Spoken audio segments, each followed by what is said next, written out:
अगर आप एक सेकंड में $1 अर्न करते हो तो आपको मिलेनियर बनने के लिए सिर्फ 12 दिन ही लगेंगे, लेकिन वहीं अगर आपको बिलियनियर बनना है तो आपको 30 साल से भी ज्यादा लग जाएंगे। अब ये मिलेनियर और बिलियनियर जैसे शब्द मिडिल क्लास के लिए बराबर हैं, क्योंकि वह इन दोनों में से कुछ भी नहीं बन सकता। आखिर ऐसा क्यों है? ऐसा इसलिए है क्योंकि हम लोगों की गंगा ही उल्टी बह रही है। मिलेनियर बिलियनियर सुनकर दिमाग में बड़े बड़े बंगले, रईस लोगों के जलवे, महंगे महंगे कपड़े, ये सब चमकने लगता है, जिसको सोचकर मिडिल क्लास आदमी वहीं अपनी इच्छाओं का गला घोंट देता है और कहता है कि भैया हमसे ना हो पाएगा। जबकि मोस्टली मिलेनियर्स और बिलियनियर्स की जिंदगी ऐसी होती ही नहीं। ये सब भी साधारण लोग होते हैं और बड़ी ही साधारण लाइफ जीते हैं। इन लोगों में और हम लोगों में सिर्फ एक चीज अलग है और वो है इनका अंधा पैसा कमाने की कला। और मैंने इनकी लाइफ स्टाइल को डीपली जाना, इनकी बुक्स पढ़ी और इनके काम करने के तरीकों को अच्छे से समझा, तो मुझे समझ आया कि क्यों अमीरों के पास ही अंधा पैसा होता है, जिससे ये तो क्या इनकी सातों पुश्तें बैठ कर खा सकेंगी। और अंधा पैसा कैसे आता है? इसके लिए वेल्थ बिल्डिंग की 5 स्टेजेस से गुजरना पड़ता है, जिसमें हर एक रिच इंसान का गोल होता है स्टेज 4 तक जल्दी से जल्दी पहुंचना, जो कि होती है अबंडेंस। और यही स्टेज 4 आपके फाइनेंशियल जर्नी की सबसे इम्पोर्टेंट स्टेज होती है,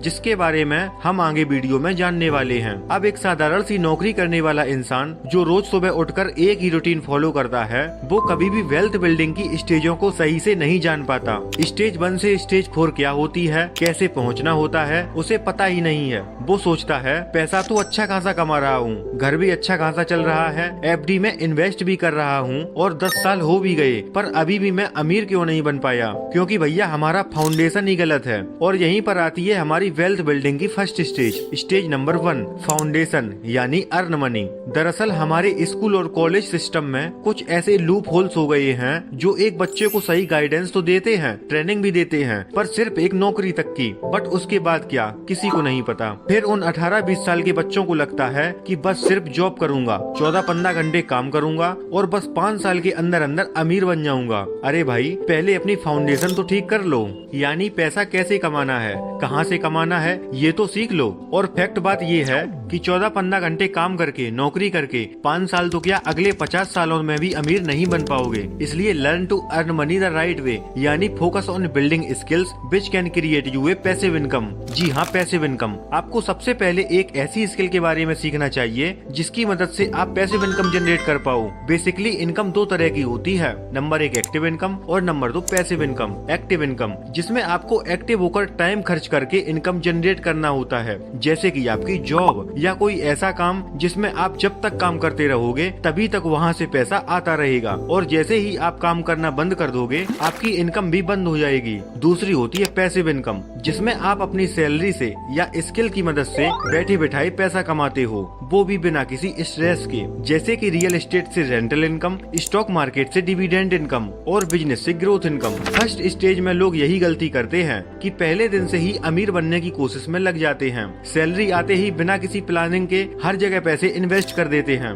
जिससे लॉस होने के चांसेस बढ़ जाते हैं। अर्जुन के साथ भी बिल्कुल यही हुआ। उसके दोस्त शिवम ने उसे समझाया कि भाई अभी हम फाउंडेशन स्टेज में हैं और यहाँ पर हमें नई नई इनकम स्ट्रीम के बारे में सीखना होगा, सही इन्वेस्टिंग डिसीजन कैसे लेना है उसे जानना होगा। पर अर्जुन कहाँ सुनने वाला था। उसने शिवम से कहा कि तेरी सोच से तो मुझे अमीर बनने में 40-50 साल लग जाएंगे। देखो यहाँ सच्चाई यही है कि आज दुनिया में रेस लगी हुई है अमीर बनने की। आज की डेट में नॉर्मल एजुकेशन से या स्किल से तो काम चलने वाला नहीं है। आपको जरूरत है तो फाउंडेशन स्ट्रॉन्ग करने की। आजकल लोगों के पास स्मार्टफोन है जिसमें कम से कम 100 तरीके बताए जाते हैं पैसा खर्च कैसे करना है, पर कमाना कैसे है, इन्वेस्ट कैसे करना है, ये कोई भी नहीं बताता। इसलिए आज के वीडियो में आपको ज्यादा खर्चों में भी पैसों को स्मार्टली मैनेज कैसे किया जाता है, इन्वेस्ट कैसे किया जाता है, यही पता चलने वाला है। तो दोस्तों, ये वीडियो अगर अच्छी लगे तो लाइक कर देना और अच्छी ना लगे तो डिसलाइक भी कर देना और अपना ओपिनियन कमेंट में जरूर बताना, जिससे आने वाली वीडियोस को इम्प्रूव किया जा सके।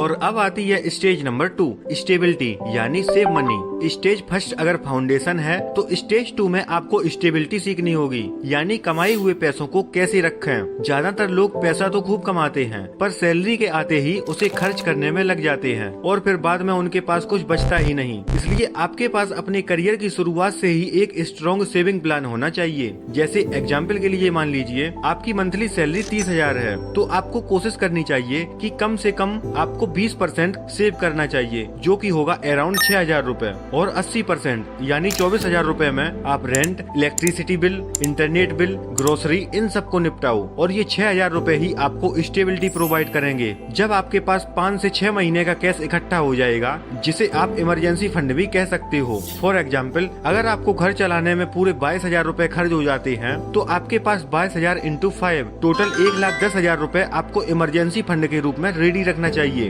ताकि अगर आपके पास कोई क्रिटिकल सिचुएशन आ जाए, जैसे मेडिकल इमरजेंसी या अचानक जॉब थ्रेट, तो आपको इस सिचुएशन को कंट्रोल करने के लिए एफडी या इन्वेस्टमेंट को तोड़ने की जरूरत न पड़े और न ही कुछ बेचने की। आपका बनाया हुआ इमरजेंसी फंड उस लॉस को कवर कर लेगा और आपको स्टेबल रखेगा। इसलिए ट्राई करो जितना कमा रहे हो उससे कम खर्चा करो, क्योंकि 85% लोगों को खर्चा करने की आदत हो गई है, क्योंकि उन्हें हर एक चीज जल्दी से जल्दी चाहिए। अब आती है स्टेज नंबर 3, स्ट्रेटजी यानी कि इन्वेस्ट मनी। देखो यार, पैसा कमाना सीख लिया, पैसों को बचाना भी सीख लिया, लेकिन पैसों को इन्वेस्ट कैसे किया जाए, यही तो वेल्थ बिल्डिंग की सबसे इम्पोर्टेंट स्टेज है। और फिर आप पैसा तभी बना सकोगे जब आपके पास कोई एसेट हो जो आपको बैठे बैठाए इनकम जनरेट करके देता हो। तो आखिर क्या करें, कैसे स्ट्रेटजी बनाएं? कुछ ऐसे ही सवाल थे मेरे दोस्त पवन के। उसने पूछा कि क्या मैं इन्वेस्ट कर दूं, पर कहां करूं जो वेल्थ बिल्डिंग में मेरी मदद करे, और कहीं भी पैसा इन्वेस्ट करने में तो रिस्क बहुत ही होता है। मेरा तो मानना है कि पैसा बैंक में ही सेफ है। ज्यादातर लोगों की मेंटेलिटी ऐसी ही होती है, लेकिन आपकी ये परेशानी अभी ही दूर कर देते हैं।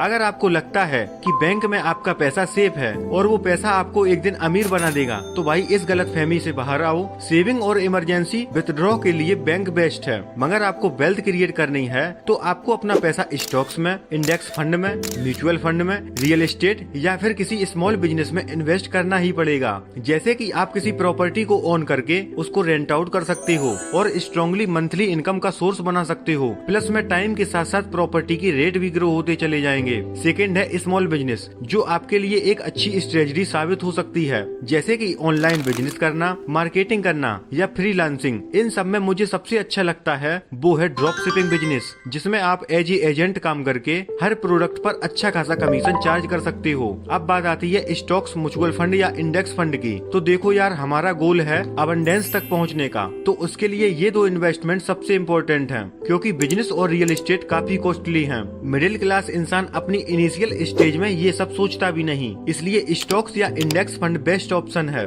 भारत देश में 5,000 से भी ज्यादा स्टॉक्स, 2,500 से भी ज्यादा म्यूचुअल फंड इस समय एक्टिवली ऑपरेट हो रहे हैं, और बाकी सारे इन्वेस्टमेंट में आपको वो चीज नहीं मिलती, और वो है कंपाउंडिंग। और यही कंपाउंडिंग हमें लेके चलती है हमारी अगली स्टेज पर, स्टेज नंबर 4, एबंडेंस यानी कंपाउंड मनी। अबंडेंस एक ऐसी स्टेज होती है जहां आपको पैसों के लिए काम नहीं करना पड़ता, आपकी की हुई इन्वेस्टमेंट ही आपको पैसे कमा कर देती है, और आप आराम से अपने और अपने परिवार का फ्यूचर सिक्योर कर सकते हो। और वो हो सकता है कंपाउंडिंग की मदद से।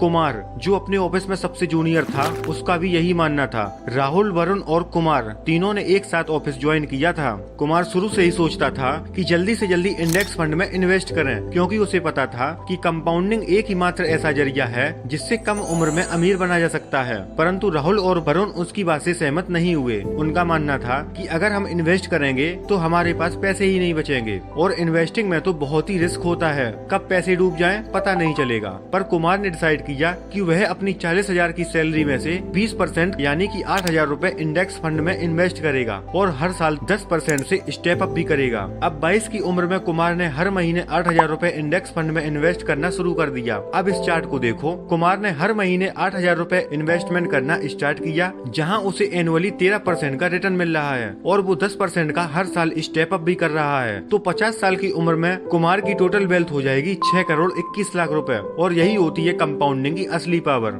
जिसे कुमार ने अपनी वेल्थ में यूज कर लिया और बाकी दोस्तों से बहुत ही आगे निकल गया। अब आती है लास्ट स्टेज नंबर 5, जो कि है फाइनेंशियल फ्रीडम। दोस्तों, यही वो स्टेज होती है जिसका सपना हर एक व्यक्ति जरूर देखता है। फ्रीडम पैसा कमाने की चिंता से, फ्रीडम अपनी जॉब से, एंड मोस्ट इम्पोर्टेंट फ्रीडम अपनी टेंशन भरी लाइफ स्टाइल से। इस स्टेज में ऐसा समय आएगा जब आपको लगेगा कि एक्टिव होकर पैसा कमाना मेरी नेसेसिटी नहीं है, मेरा गोल अचीव हो चुका है और फाइनली आराम कर सकूं, वो होती है फाइनेंशियल फ्रीडम। वो कहते हैं कि आपके प्रेजेंट टाइम के डिसीजन ही आपके फ्यूचर डिसाइड करेंगे। अगर आपने वेल्थ बिल्डिंग की इन स्टेजों को सही से समय रहते अप्लाई कर लिया तो फाइनेंशियल फ्रीडम आपके कुछ कदमों से थोड़ी ही दूर है। तो दोस्तों, अगर ये वीडियो अच्छी लगी हो तो वीडियो को लाइक करके प्लीज चैनल को भी सब्सक्राइब करके थोड़ा सपोर्ट करो। अब हम